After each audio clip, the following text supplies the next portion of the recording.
நீயே ஆக்சுவலி நல்லா யோசிச்சு பாரு. 1000 தான் இருந்தாலும் இவனும் மனுஷன் தானேம்மா. நம்ம எத்தனை தடவை அவனை வீட்டுல வச்சு அவமானப்படுத்திருக்கோம்.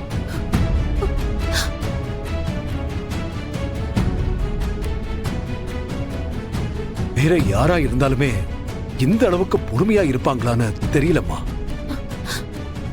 ஆனா இவன் அதை எதையுமே பொருட்படுத்தாம திரும்ப திரும்ப உன்னை தேடி வந்துகிட்டு இருக்கான்னா நீ இவனை புரிஞ்சுக்க வேண்டாமாம்மா.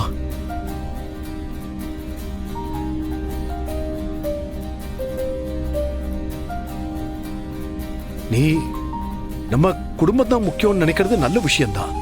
ஆனா அதே நேரத்துல உன்னோட சொந்த வாழ்க்கையும் பார்க்கணும் இல்லம்மா. நீ இப்படி இருக்கிறத பார்க்கும்போது நாளுக்கு நாள் எனக்கு கவலை அதிகமாயிட்டே வருதுமா. இன்றே டவுன்லோட் செய்து உங்கள் ஃபேவரட் ஷோக்களை என்ஜாய் பண்ணுங்க.